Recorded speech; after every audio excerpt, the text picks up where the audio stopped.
Assalamualaikum warahmatullahi wabarakatuh. Alhamdulillah, wassalatu wassalamu ala sayyidina Rasulillah, sayyidina wa maulana Muhammad ibn Abdullah wa ala alihi wa sahbihi wa man tabi'ahu wa wala. La haula wa la quwwata illa billah. Subhanaka la ilma lana illa ma 'allamtana innaka antal alimul hakim. Wa la haula wa la quwwata illa billahil aliyyil azim. Saudara-saudara hadirin yang berbahagia,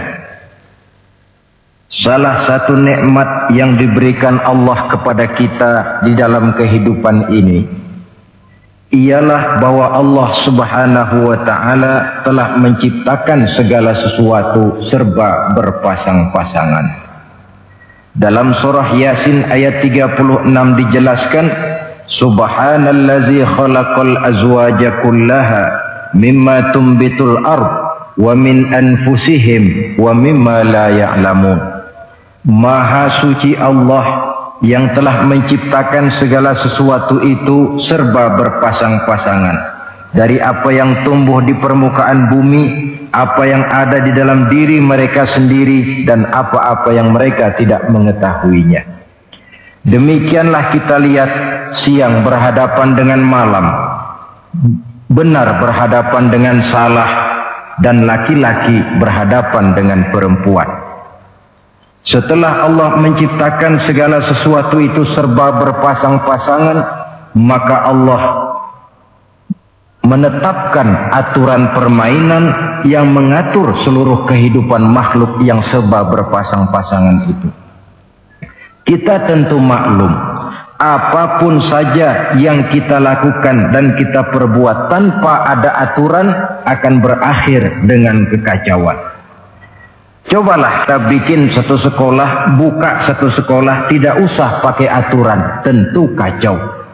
Bikin organisasi tanpa memakai aturan, tentu kacau. Demikian daripada kehidupan ini, kalau tanpa ada aturan, tentu kekacauan yang akan timbul. Allah pencipta manusia. Allah tahu benar kemampuan maksimal manusia.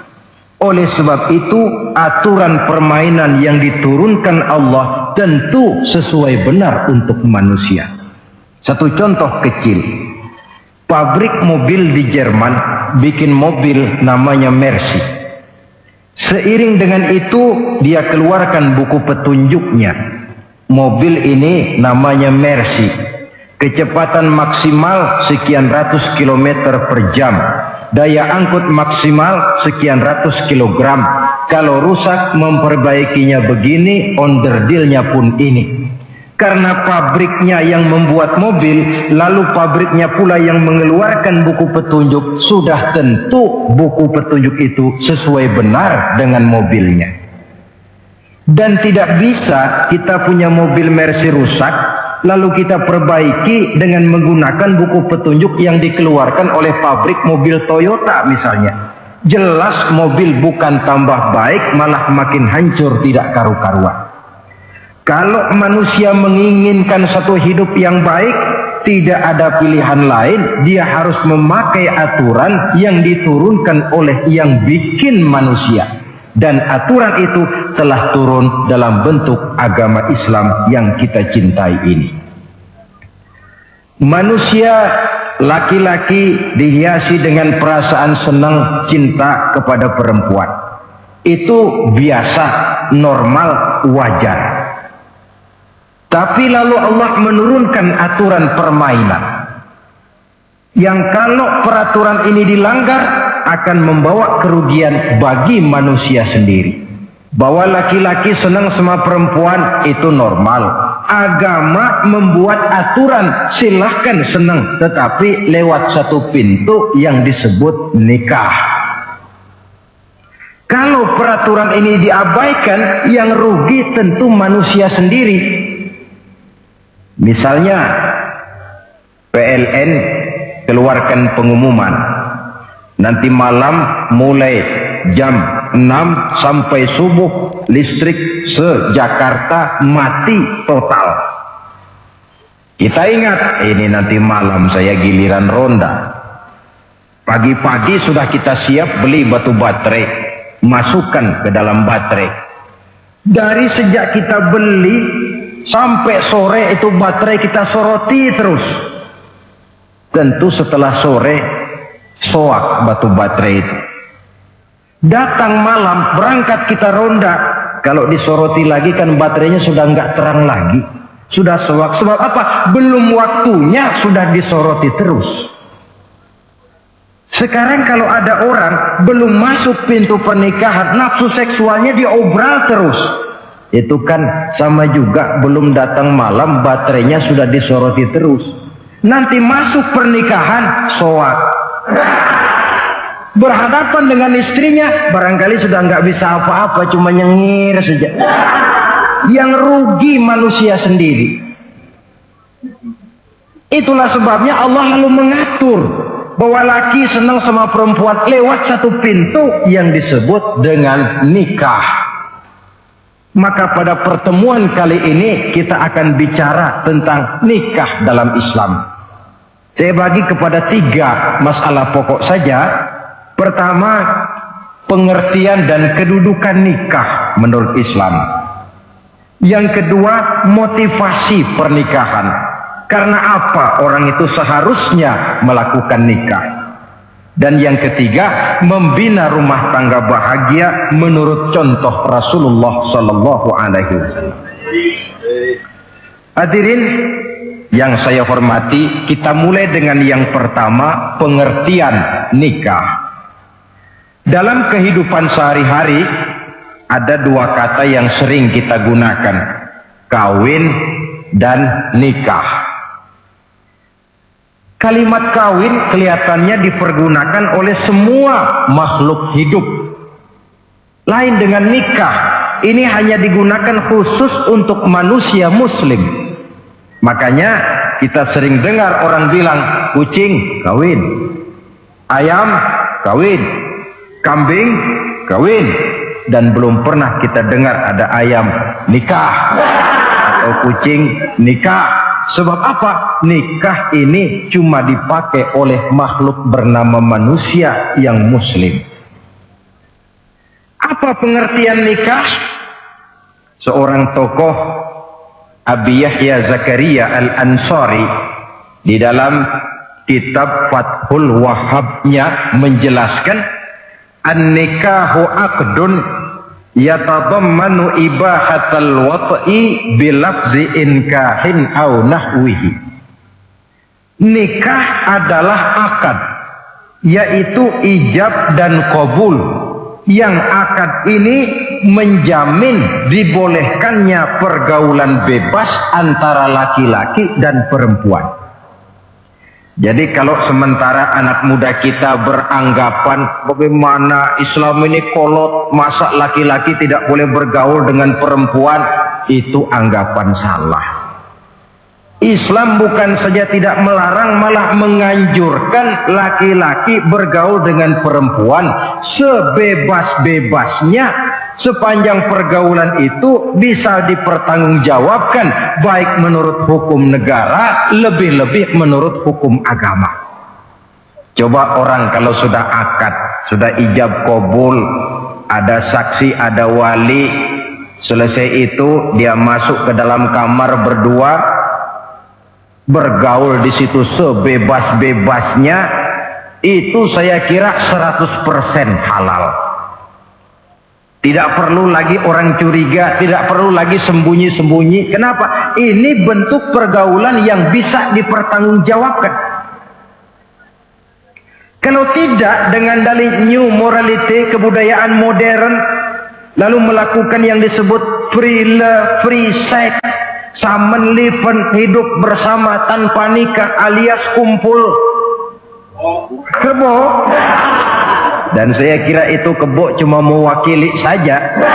Artinya begitulah kalau binatang itu kumpul. Sebab kumpul kucing pun saya kira begitu, kumpul ayam pun begitu. Kebo cuma mewakili binatang dalam kalimat itu. Tengoklah berapa banyak sudah bayi-bayi yang lahir ke dunia ini tanpa tahu kemana dia harus memanggil bapak. Berapa banyak gadis-gadis bergelimpangan jadi korban dari orang-orang yang tidak bertanggung jawab. Itu semua merupakan ironi. Maka menjauhkan manusia dari aturan agama pada hakikatnya sama dengan usaha membinatangkan manusia. Bahkan kalau manusia sudah jauh dari aturan agama, sanggup berbuat lebih buas daripada binatang. Kita tahu yang namanya bajing itu makanannya cuma kelapa. Tapi bajingan itu bukan cuma kelapa, kabel telepon doyan kok bajingan itu. Jauh lebih buas daripada yang namanya binatang. Maka agama ini mengatur agar manusia sebagai makhluk yang mulia hidup secara mulia. Jangan manusia kita ini, binatang saja. Kalau saudara ada yang punya kucing di rumah, saudara taruh di depannya, saudara sendiri yang langsung kasih ikan di piring, kasih kucing. Aduh, dia akan makan dengan tenang, nikmat, lahap, tidak nengok kiri, tengok kanan. Kenapa? Dia yakin betul yang dia makan itu sudah resmi, sah. Sebab apa? Tuan rumah yang kasih. Tapi kalau si kucing ngambil sendiri di dapur, mencuri dia, setelah dapat dia bawa lari, makan pun tidak tenang. Kenapa? Mesti nengok kiri, nengok kanan. Rupanya instingnya pun bekerja. Ini bukan hak saya mencuri. Saudara-saudara, tengok orang yang sudah terlibat dalam pergaulan suami istri yang sah. Itu kan nggak perlu tengok kanan, tengok kiri, nggak perlu takut-takut. Kenapa? Sudah sah. Tapi kalau yang bukan istrinya, wah itu sudah seperti kucing nyolong ikan, tengok kiri, tengok kanan, tidak pernah mengalami ketenangan. Itu selintas pengertian nikah. Lalu bagaimana kedudukan nikah menurut Islam? Ternyata nikah dalam pandangan Islam tidak cuma sekedar untuk memenuhi kebutuhan biologis manusia. Tidak cuma sekedar untuk memperkembangbiakkan keturunan, tidak cuma sekedar untuk mendapat ketenangan hidup. Lebih tinggi daripada sekedar itu, nikah dalam pandangan Islam ibadah. Jadi kalau kita ditanya, Pak, ibadah apa yang paling enak dalam Islam? Jawabannya jelas, nikah. Begitu enaknya ibadah yang namanya nikah ini, sampai yang sudah pernah pun pengen ulangan. Namanya ibadah. Tetapi tentu ada konsekuensi. Oleh karena nikah ibadah, dan semua ibadah dalam Islam tidak boleh dikerjakan setengah hati atau main-main. Sholat ibadah, tidak boleh main-main atau setengah hati atau coba-coba. Puasa ibadah, tidak boleh main-main, setengah hati atau coba-coba. Dan oleh karena nikah pun ibadah, punya nilai sakral, juga tidak boleh main-main, setengah hati atau coba-coba. Dus nikah eksperimen tidak dikenal dalam Islam. Mas, saya dengar sampean sudah nikah ya? Iya mas, saya cuma nyoba saja kok ini. Kalau enak terus, enggak ya bubar. Ini tidak ada nikah eksperimen, sebab dia punya nilai sakral yang bermotifkan ibadah. Itu pengertian dan kedudukan nikah. Lalu apa motivasi suatu pernikahan? Karena apa seharusnya orang nikah itu? Apa landasannya? Saudara, hadis yang diriwayatkan oleh Imam Bukhari, Muslim, Abu Dawud dan Ibnu Majah dari Abi Hurairah menjelaskan, Nabi bersabda, tunkahul mar'atu li arba'in. Nikahilah perempuan karena 4 perkara. Kalau dia perempuan tentu nikahilah laki-laki karena 4 perkara. Memilih jodoh, nah inilah lengkapnya konsepsi Islam. Memilih jodoh saja Islam itu memberikan petunjuk kok. Karena apa orang memilih jodoh itu? Kata Rasul karena 4 faktor. Pertama, lima liha, karena dia orang kaya, cari yang kaya.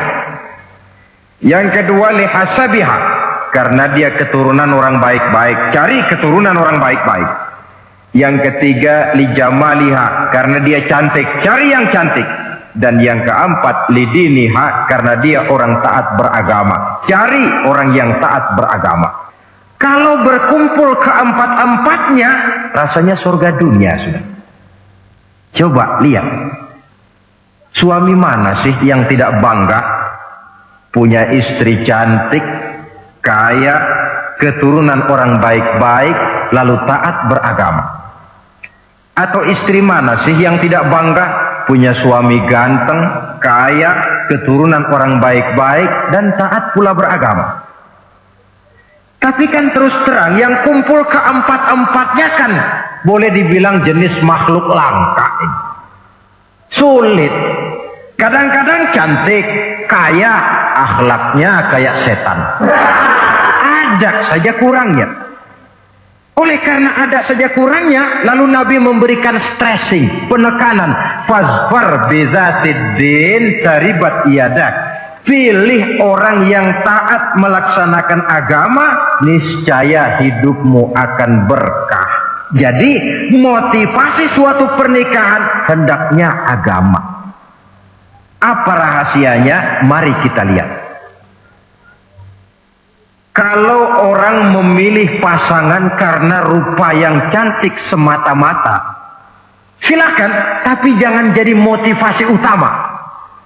Kalau rupa yang cantik jadi alasan utama, saya yakin rumah tangga tidak akan tahan lama. Sebab apa? Pertama, yang namanya cantik itu relatif. Artinya bergantung siapa yang memandang. Yang menurut saudara cantik, menurut saya belum tentu cantik. Yang kata saya cantik, menurut saudara barangkali itu yang jelek. Relatif. Saya kalau ditanya orang, Ustadz siapa perempuan paling cantik di dunia ini? Tentu saja saya jawab istri saya. Apa saudara lalu protes? Salah Ustadz, yang cantik istri saya bukan istri Ustadz. Saya bilang masa bodoh, saya nggak ngurusi istri sampean. Cantik itu relatif. Sehingga di kalangan para ahli cinta, ahli cinta, sampai sekarang masih jadi perdebatan. Sebenarnya cantik yang bikin orang jatuh cinta, apa cinta yang membuat orang jadi kelihatan cantik? Dua-duanya bisa terjadi. Mungkin karena cantik orang jatuh cinta, dan bisa juga karena sudah kadung cinta orang kelihatannya jadi cantik. Tapi yang jelas cantik relatif. Yang relatif tidak bisa dijadikan sandaran utama. Yang kedua, yang namanya cantik itu temporer, artinya berubah oleh pergeseran masa dan pertukaran waktu. Sekarang dia cantik, of course, sedang sweet 17-an, sedang honeymoon, sedang bulan madu, sedang pengantin baru, tentu saja cantik. Punya dia anak satu, kecantikan mulai menurun. Punya dia anak dua, kulit mulai keriput. Punya dia anak tiga, apalagi tak pandai bersolek, udahlah onderdeal mulai pada copot.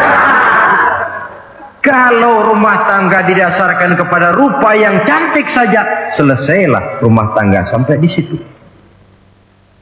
Yang ketiga, di atas langit, rupanya masih ada langit lagi. Di atas yang kita anggap cantik, rupanya masih ada yang lebih cantik. Kalau cantik yang kita kejar, kita akan jadi petualang yang pindah dari perempuan satu ke perempuan yang lain. Cinta bajak laut namanya. Di mana kapal berlabuh, di sana cinta mendarat. Saudara hadirin yang saya hormati, padahal sate dengan singkong itu kan bedanya cuma di tenggorokan. Kalau sudah masuk ke dalam perut, kenyangnya barangkali sama.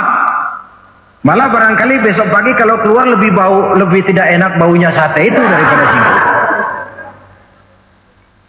Makanya orang kalau sudah nikah oleh Nabi dipesan, Apabila kamu di jalan melihat perempuan yang membuat kamu kagum, cepat-cepatlah pulang ke rumah. Sebab apa? Sebab yang perempuan cantik di jalan kau lihat itu punya, istrimu juga di rumah punya. Gak percaya, cobalah pulang, akurin, sama itu. Silahkan cari yang cantik, tapi jangan dijadikan motivasi utama. Yang kedua, kalau perkawinan, pernikahan cuma karena harta, silahkan cari yang kaya. Tapi kan harta itu, kata Imamul Ghazali, al-mal zillun zail. Harta bagaikan bayangan. Sore di sebelah barat, tengah hari di tengah, sore pindah ke sebelah timur. Hari ini dia kaya, besok dia bangkrut. Roda itu berputar. Kalau harta dijadikan pilihan utama, boleh jadi dalam hidup berumah tangga ada pepatah, ada uang abang disayang, tidak ada uang abang melayang. Artinya pun rumah tangga tidak akan tahan lama. Yang ketiga, kalau karena keturunan, persilahkan cari keturunan yang baik-baik. Namun toh pada akhirnya orang diajarkan bahwa kita ini mau besar atau tidak, bukan dengan jalan menyempeng kepada kebesaran orang lain, tetapi ditentukan oleh kepribadian kita sendiri. Sekarang kalau karena agama, Nabi berikan penekanan fazfar bizatid din taribat yada. Pilih orang yang taat beragama, niscaya hidupmu akan beruntun. Apa rahasianya? Tidak lain rumah tangga Rasulullah Sallallahu Alaihi Wasallam. Yang ini artinya kita sudah masuk kepada bagian ketiga, bagaimana membina rumah tangga bahagia menurut contoh baginda Nabi. Saudara, bagaimana sih rumah tangga Rasul itu? Kelihatan dari dua ucapannya, pendek, singkat, tapi punya pengertian filosofis yang mendalam. Dua kalimat saja beliau bilang tentang rumah tangganya, yaitu baiti jannati, rumah tanggaku laksana sorga bagiku. Bayangkan, kalau seorang suami sudah mampu berkata macam begitu, bahagia hidupnya. Ini barangkali tantangan buat kita semua. Mampukah kita di rumah tangga berkata semacam perkataan beliau tadi? Baiti jannati, rumah tanggaku laksana surga bagiku. Padahal dari sejarah kita baca, Rasul itu rumahnya kecil. Tidurnya di atas pelepah daun korma, sampai berbekas di pipinya. Sarapan paginya seteguk zam-zam, sepotong roti, kadang-kadang 3 butir korma. Tempat tidurnya bukan alga spring bed atau Dunlop pillow macam kita punya. Di rumahnya tidak ada mebel spaghetti model yang lagi ngetop-ngetopnya. Entah di tengah rumah macam itu, beliau sanggup berkata, baiti jannati. Kenapa kita yang hidup di zaman di mana fasilitas mestinya lebih menunjang, kok malah banyak yang berkata sebaliknya? Baiti nari, rumah tanggaku laksana neraka bagiku. Padahal dilihat dari segi materi, rumahnya bertingkat, mobilnya serba berkilat, uangnya banyak berlipat-lipat, istri pun cantik memikat, kadangkala boleh jadi jumlahnya 4. Tapi tiap hari kiamat. Kenapa ini? Marilah kita lihat. Ternyata rumah tangga Rasul itu motivasinya tidak lain agama. Agama menuntun suami dan istri masing-masing untuk tahu kewajiban dan tahu haknya. Kalau kewajiban sudah dilaksanakan, lalu hak diberikan, akan timbul pengertian, understanding. Kalau sudah ada saling pengertian, akan timbul ketenangan, feeling of security. Dan ketenangan tangga utama untuk mencapai yang disebut bahagia.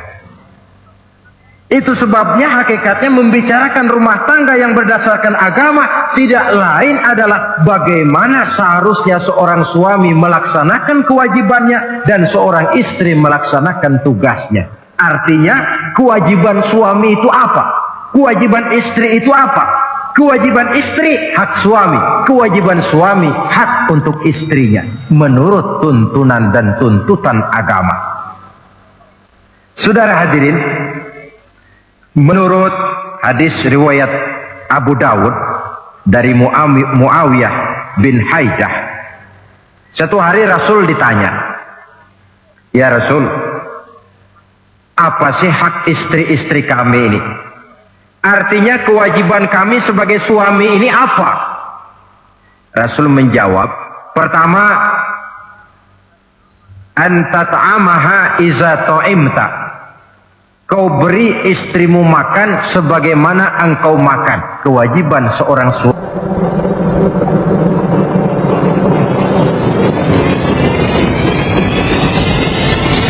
Ladies and gentlemen, you cannot be wrong. This is ICJ Broadcaster.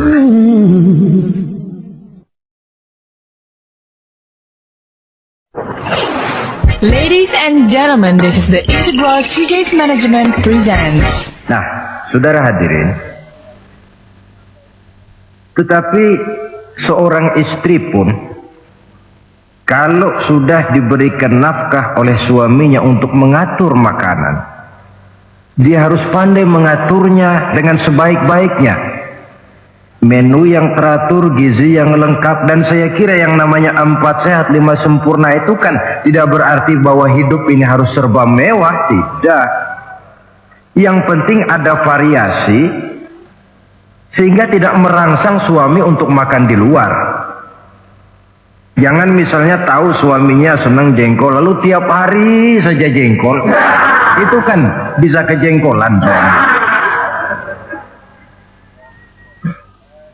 Dengan demikian, masalah yang kelihatannya sepele tetapi yang sebenarnya bisa menjaga keharmonisan atau malah keretakan rumah tangga harus kita perhatikan dengan sebaik-baiknya.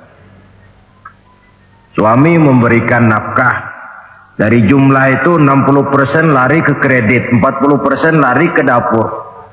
Tentu pada akhirnya sang suami akan merasa curiga, padahal barangkali istrinya pun berniat baik, cuma hanya tidak ada keterbukaan di dalam mengurus masalah-masalah yang berhubungan dengan dapur. Inilah kewajiban yang pertama dari seorang suami, kewajiban yang menyangkut masalah pangan.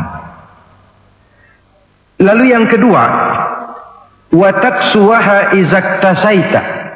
Engkau beri istrimu pakaian sebagaimana engkau berpakaian. Suami yang adil, pakaian yang dia pakai sama harganya dengan yang dibelikan untuk istrinya, kecuali tentu kalau istrinya ridho. Zalim seorang suami jikalau untuk dia misalnya dia beli pakaian yang mahal-mahal, jasnya dia pakai Switzerland wool, sarungnya Samarinda. Kalau dia pakai sepatu, belilah sepatunya. Sementara istrinya cuma pakai kain belacu saja. Kenapa mesti begitu? Sebab, saudara hadirin, istri kita sebenarnya adalah bagian daripada hidup kita. Baik dia dilihat orang, baik juga kita disebut orang. Jelek dia dipandang orang, tentu jelek juga nama kita disebut orang. Apalagi hidup bermasyarakat, kadang-kadang mulut usil itu kan sudah banyak macam ragamnya. Nah, itu siapa sih perempuan yang jalan? Kenapa? Itu pakaian yang tidak dipakai sih tidak mahal, cuma pakaiannya serasi, pantas, enak dilihat. Oh, terang saja dia kan istrinya si Meun. Nah, Meun yang sedang tidur barangkali tidak tahu apa-apa mendapat sebutan baik. Cobalah kalau istri kita semaunya saja, orang akan bilang, ah itu perempuan, kenapa? Saya gerah ngelihatnya. Mau ke pasar cuma pakai kutang saja. Tentu suami pun akan mendapat sebutan yang tidak baik. Cuma sang istri kalau sudah dibelikan pakaian oleh suami, termasuk alat-alat kecantikan di dalamnya, pakaian itu tentu dipakai niat pertama adalah untuk menyenangkan hati suami. Seorang istri yang memakai bedak untuk menyenangkan suami, misalnya tiap polesan bedak ada pahalanya. Dia pakai lipstik untuk menyenangkan hati suaminya. Tiap goresan lipstik ada pahalanya, bernilai ibadah. Ini kewajiban yang kedua. Yang ketiga, wala tadribil wajha. Kalau marah, jangan memukul muka. Maksudnya apa ini? Kewajiban memberikan perlindungan. Sehingga si istri merasa ada tempat dia mengadu, ada tempat dia melarikan persoalan, ada tempat dia bergantung. Kalau marah jangan memukul muka, dan memukul itu pun upaya terakhir. Kalau tidak bisa dengan kata yang lemah lembut, agak sedikit keras katanya. Kalau dengan kata yang keras tidak juga bisa pisah tempat tidur. Kalau memang tidak bisa juga dengan pukulan yang tujuannya bukan untuk menyakiti, tetapi untuk mendidik. Allah tadribal wajha. Kalau marah jangan memukul muka, dan memukul pun bukan jalan pertama, tapi upaya terakhir dengan tujuan bukan untuk menyakiti, tapi untuk mendidik sang istri. Kewajiban untuk memberikan perlindungan. Yang keempat, wala tuqabbih. Jangan memburuk-burukan istrinya. Kewajiban menjaga nama baik. Sebab apa? Dalam satu bahasa yang indah, Al-Quran menjelaskan bahwa suami istri itu laksana pakaian. Hunna libasul lakum wa antum libasul lahunna. Istri pakaian untuk suami, suami pakaian untuk istri. Lihatlah alangkah indah gaya bahasa Al-Quran ini. Diibaratkannya suami istri seperti pakaian. Apa fungsi pakaian? Pertama, pakaian itu kan jadi kebanggaan. Saya bangga memakai baju seperti ini, saudara bangga memakai baju yang saudara pakai. Artinya seorang suami harus berusaha menjadi suami kebanggaan istri. Dan seorang istri pun harus berusaha menjadi istri yang dibanggakan oleh suaminya. Jangan yang malah kemudian disesali. Itu kan kalau sudah marah orang kadang-kadang ucapannya nggak terkontrol. Istri marah sama suami, bang, nyesel gue punya laki kemarin.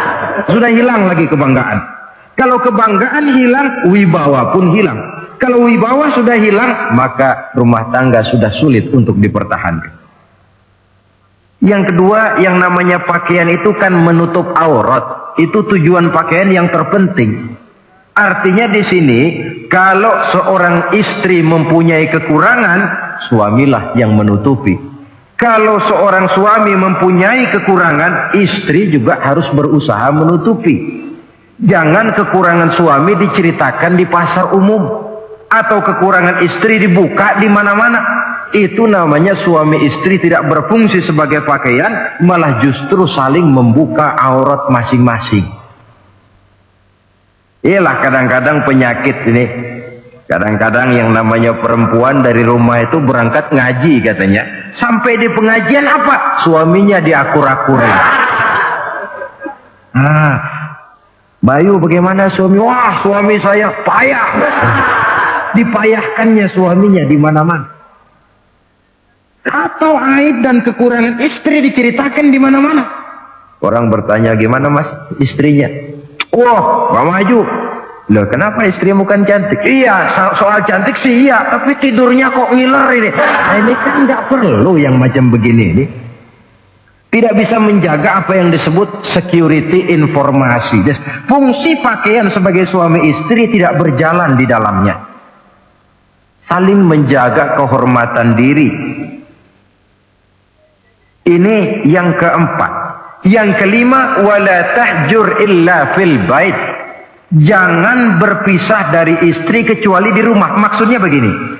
Kalau satu hari seorang istri suami marah kepada istrinya, tidak usah istri itu disuruh pulang ke rumah orang tuanya, ke rumah mertua lalu diusir, tidak. Cukup pisah tempat tidur saja. Ini maknanya wala tahjur illa fil baiti. Umpamanya, dek malam ini saya sedang tidak enak pikiran, kau tidur di kamar belakang lah, saya kamar depan. Cukup pisah tempat tidur saja, tidak perlu istri dipulangkan ke rumah orang tuanya. Nanti umpamanya tengah malam turun hujan, udara dingin, pikiran berubah, berasa perlu, kan tinggal manggil. Tidak jauh secara psikologis ajaran semacam ini bisa kita terima. Saudara hadirin yang saya hormati, ini pada prinsipnya kewajiban seorang suami. Kewajiban yang menyangkut masalah pangan, sandang, perlindungan, memelihara kehormatan, dan menjaga ketenangan di rumah tangga dengan menyelesaikan persoalan rumah tangga itu secara intern. Jangan belum apa-apa sudah mertua diundang, orang tua dibon. Persoalan belum tentu selesai, tapi masalah sudah meluas. Cobalah kita selesaikan intern dulu.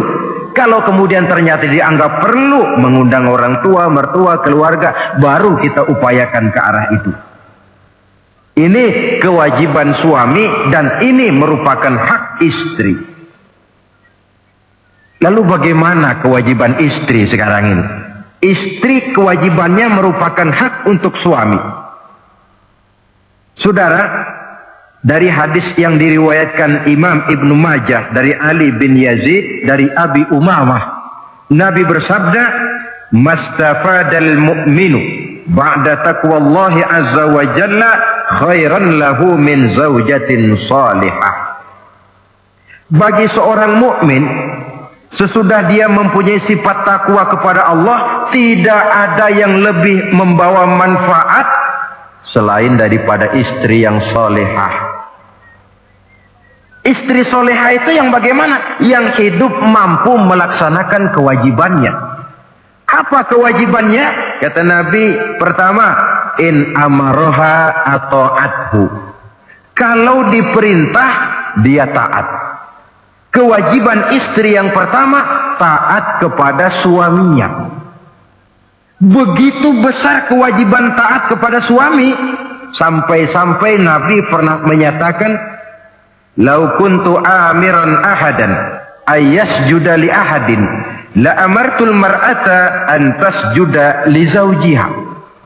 Kalau saja boleh, kata Nabi, aku memerintahkan manusia sujud kepada sesama manusia, tentu aku perintahkan istri untuk sujud kepada suaminya. Untung saja sujud kepada manusia tidak boleh. Kalau boleh, istri itu disuruh sujud kepada suami. Tentu karena besar hak suami atas dirinya. Yang kedua, ibadah sunnah tidak mendapat izin suami juga bukan saja tidak berpahala, malah berdosa. Umpamanya, pengantin baru, si istri kebetulan santri, malam minggu pesta, besoknya hari Senin, si istri sudah kadang biasa hidup sebagai santri, hari Senin puasa sunnah. Dia bilang sama suaminya, "Bang, besok saya mau puasa sunnah nih, hari Senin." Kata suaminya, "Kalau kau puasa juga kau kejam. Lalu kau puasa, aku disuruh ngapain?" Tidak diizinkan oleh suami, dia puasa juga. Bukan saja tidak mendapat pahala, malah berdosa. Sampai amalan yang sunnah pun tidak diizinkan oleh suami, berdosa. Apalagi amalan yang mubah, apalagi amalan yang tidak ada dasar hukumnya, perintahnya. Sepanjang perintah suami tidak untuk maksiat kepada Allah, istri wajib untuk taat.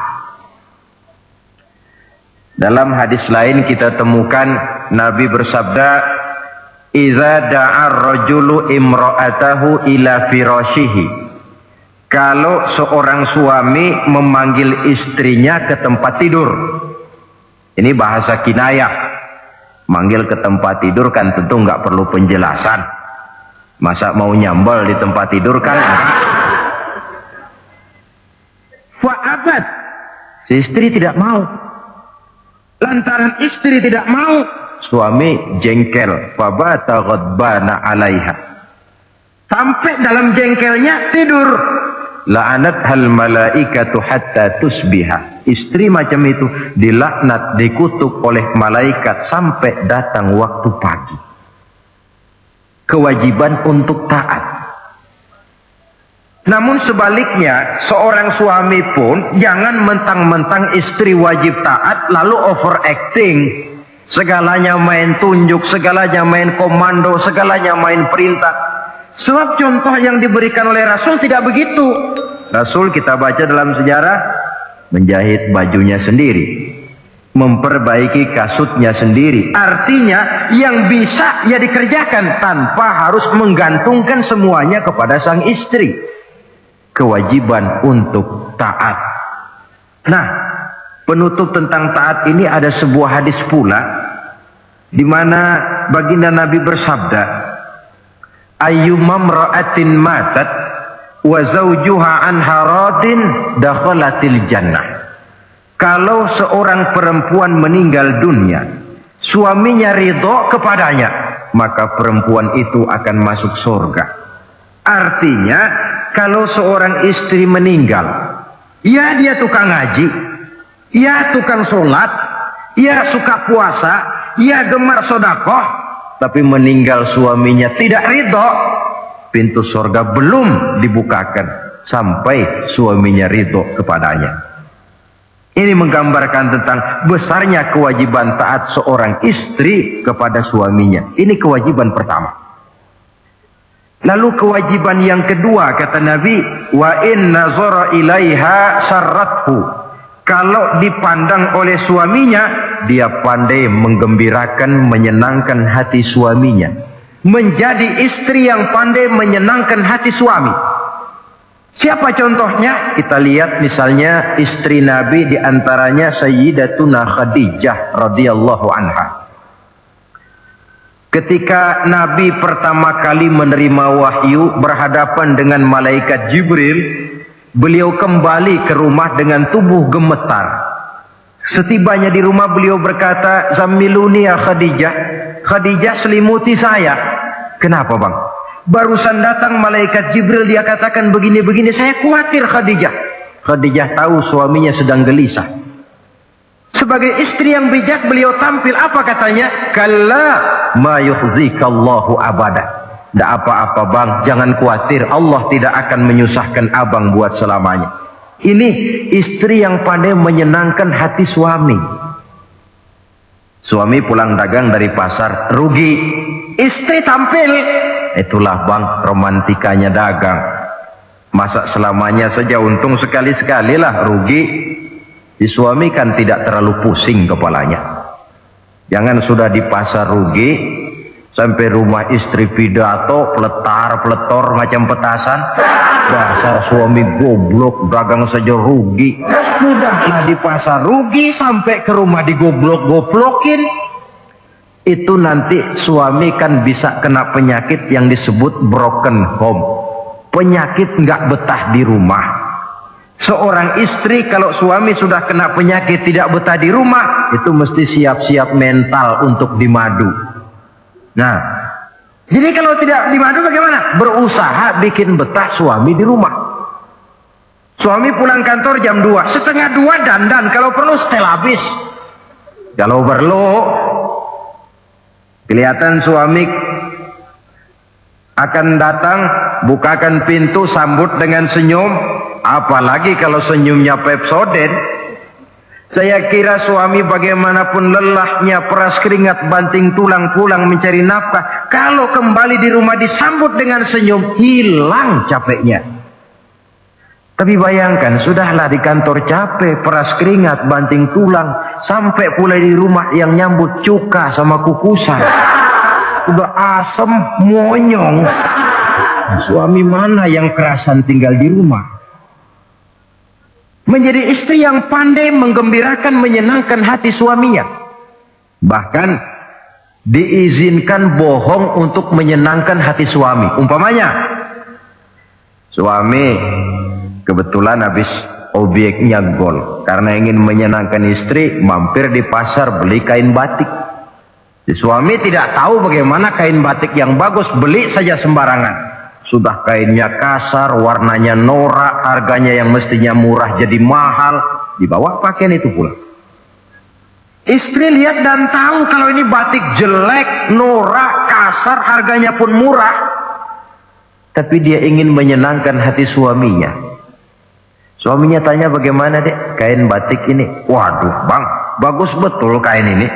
Pinter benar abang milih warna ini. Emang yang kayak begini ini bang, coba lihat tetangga kita mana ada yang pakai kain kayak begini. Ya memang gak ada, jelek. Suami senang tentu. Lalu kain itu oleh istrinya, ngaji dipakai, keundangan dipakai, tidur dipakai, masak dipakai, nyuci pun dipakai. Suami makin bangga, wah kain yang saya beliin dipakai terus ini. Lain pula istrinya, dalam hati dia berpikir, biarin deh gue pakai terus biar cepat hancur, nggak ada urusan. Coba kalau waktu itu si istri jujur, dasar laki goblok, beli kain kayak begini, sono pulangin. Nah, mungkin suami yang sudah payah-payah mau menyenangkan hati istrinya malah berbalik pikirannya. Saudara hadirin, ini kelihatannya penting untuk menjaga suasana keharmonisan di dalam kehidupan berumah tangga. Begitu pula pengertian seorang suami. Rasul pernah pulang dari masjid agak larut malam, rupanya banyak orang bertanya. Ketuk pintu, assalamualaikum, sampai 3 kali tidak dibukakan pintu. Rupanya Aisyah lelap benar tidurnya. Rasul sadar beliau pulang kemalaman dan tahu istrinya capek bekerja di waktu siang. Ashraful anbiya wal mursalin ini menghormati istrinya.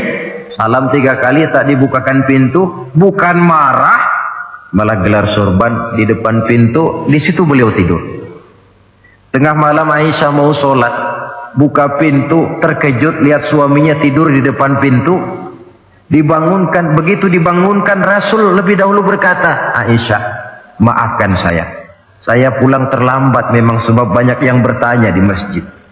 Sudahlah tidur di depan pintu, begitu dibukakan beliau dulu yang minta maaf. Sulit jadi suami semacam ini. Yang enak kalau sudah nggak dibukain pintu, istri kepulesan, lalu sekali buka pintu kan yang enak kita tunjuk jidatnya, lo tidur kayak kebo ya. Saudara hadirin, menjadi istri yang pandai menyenangkan hati suaminya, sebab tidak ada seorang suami bisa sukses baik di medan tugas, di masyarakat, di kantor, di toko, di tempat manapun, kalau tidak ditunjang oleh peran serta dari para istrinya. Karena itulah perempuan walaupun peranannya tidak begitu kelihatan, sebenarnya sangat menentukan. Seorang suami yang jujur, polos, lugu, sederhana, sanggup menjadi koruptor ulung karena didorong-dorong oleh istrinya, merangsang ketamakan suami. Istri dibakar oleh tetangganya. Bang, kenapa? Kau kan di kantor kepala bagian. Lalu, tangga kita pegawai kecil saja bang, tapi coba lihat istrinya kalau pakai gelang kayak pelek beca bang gelangnya. Kau kepala bagian gak bisa beliin saya macam gitu, kepala bagian goblok. Lalu bagaimana bu, gaji saya kan sudah jelas segitu. Iya, kamu kan kepala bagian. Apaan kayak di kantor sabet. Kalau sudah main sabut-sabutan begini, sudah merangsang suami untuk berbuat yang tidak baik. Kecil, tidak begitu kelihatan, tapi sangat menentukan. Istri yang soleh, yang bisa melaksanakan kewajibannya, yaitu pandai menyenangkan hati suaminya. Ini kewajiban istri yang kedua. Yang ketiga, wa in aqsama alaihi abarrathu. Kalau suami memberikan sesuatu, dia pandai berbakti, menjadi istri yang pandai bersyukur kepada suami. Kita ingat ketika pulang Mi'raj kan Rasul bercerita, saya dalam perjalanan itu diperlihatkan neraka, kata Rasul. Saya lihat kok isinya kok lebih banyak perempuan daripada laki-laki. Nah, sahabat heran, ya Rasul, lebih banyak perempuan? Iya. Apa mereka tidak sholat? Sholat. Apa mereka tidak pernah hadir di majelis taklim? Oh, rajinan dia sama suaminya. Ada apa? Tidak pernah baca Quran? Rajin. Lalu kenapa kok isinya kebagian besar perempuan? Rasul menjawab, hunna yakfurnal asir. Mereka umumnya tidak pandai bersyukur kepada suaminya. Hujan panas setahun dibalas dengan hujan sehari. Kalau suaminya sedikit salah, sudah kehilangan pertimbangan, tertutup seluruh kebaikannya, yang kelihatan cuma salahnya saja. Maka sebaiknya di dalam hidup berumah tangga, baik suami maupun istri itu masing-masing sedia timbangan. Kalau satu saat suami salah, istri ambil timbangan. Timbang, suami saya salahnya ini, jasanya ini. Bertahun-tahun dia hidup mencari nafkah buat saya, membelikan pakaian untuk saya, mencarikan makan untuk saya. Salahnya ini. Timbang, mana lebih banyak salahnya atau benarnya? Dengan demikian kita akan bisa menghasilkan keputusan objektif. Giliran istri yang salah, suami yang ambil timbangan, ukur mana lebih banyak, baiknya atau salahnya. Kalau tiap kita masing-masing punya timbangan, insya Allah nilai-nilai objektif dari suatu pertimbangan akan bisa kita temukan dalam mengambil keputusan. Istri yang pandai berbakti membalas budi daripada suaminya. Kewajiban yang keempat dari seorang istri, wa in ghaba anhu nasahathu fi nafsiha wa malihi. Kalau suami tidak ada di rumah, dia pandai menjaga kehormatan dirinya dan pandai menjaga harta suaminya. Tidak mencari kesempatan dalam kesempitan. Suami lembur, istri ngompreng. Dan pandai menjaga harta suaminya. Nah, coba lihat. Kalau seorang suami ada uang di kantongnya 100 rupiah. Ada tukang minta pengemis, istri ambilkan saja tanpa izin suaminya uang di kantong suami 100. Dia sedekahkan. Lihat, ya tentu baik. Si istri dapat dosa, si suami dapat pahala. Perbuatan sedekahnya itu betul, tapi mengambil uang tanpa izin suami itu yang salah. Dan ternyata salah itu lebih besar daripada pahala yang dia lakukan lantaran bersedekah itu. Kalau ini terwujud, maka suasana saling mempercayai akan tumbuh. Kalau sudah saling mempercayai, rasanya akan terwujud kedamaian dan ketenangan. Suami meninggalkan rumah dengan perasaan tenang, istri pun melepas suami dengan perasaan damai, tanpa was-was, tanpa curiga, dan sebagainya. Dan ini modal yang paling utama, mewujudkan saling kepercayaan dalam membina hidup bahagia. Saudara, jadi dengan demikian, kewajiban suami dan kewajiban istri yang merupakan bagian tidak terpisahkan dari bagaimana membina rumah tangga berdasarkan tuntunan agama, merupakan hal yang dicontohkan oleh Nabi kita Muhammad sallallahu alaihi wasallam.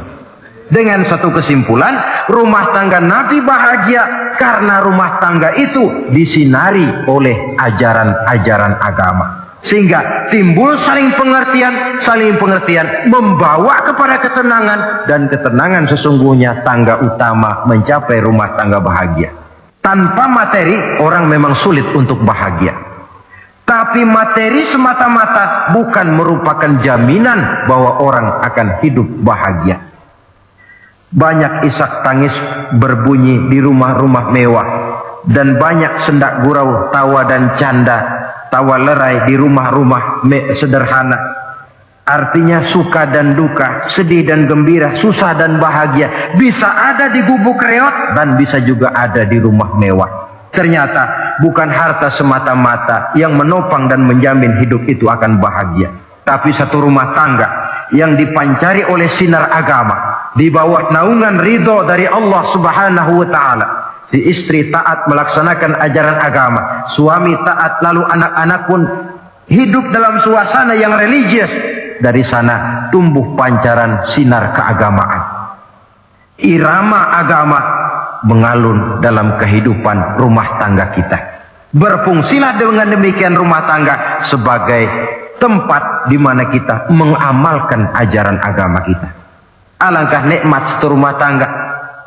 Istri ahli ibadah, suami pun ahli ibadah, anak-anak pun terbiasa oleh lingkungan untuk hidup melaksanakan suatu ibadah. Dan keberhasilan di rumah tangga awal untuk menuju keberhasilan di masyarakat, di tempat tugas, dan di tempat-tempat lainnya. Sebaliknya, kehancuran rumah tangga akan selalu menjadi awal kehancuran karir di masyarakat, di tempat kerja, dan di tempat-tempat lainnya. Oleh karena itu, berangkat dari hal semacam inilah, maka kita berkeyakinan rumah tangga yang bahagia ialah rumah tangga yang didasarkan kepada ajaran agama. Sehingga tercapailah kebahagiaan hidup di dunia yang langsung menopang kepada kebahagiaan hidup di akhirat nanti. Nah, inilah pembicaraan kita pada pertemuan kali ini. Dengan harapan, mudah-mudahan dari setiap rumah tangga muslim memancar sinar-sinar agama. Menjadi kubu-kubu pertahanan di mana kita menegakkan ajaran agama. Dan pada akhirnya nanti akan tercipta masyarakat yang agamis. Terwujudlah ketenangan, kedamaian, dan ketentraman. Mudah-mudahan ada manfaatnya. Lebih kurang mohon maaf. Wabillahi taufiq wal hidayah. Wassalamualaikum warahmatullahi wabarakatuh.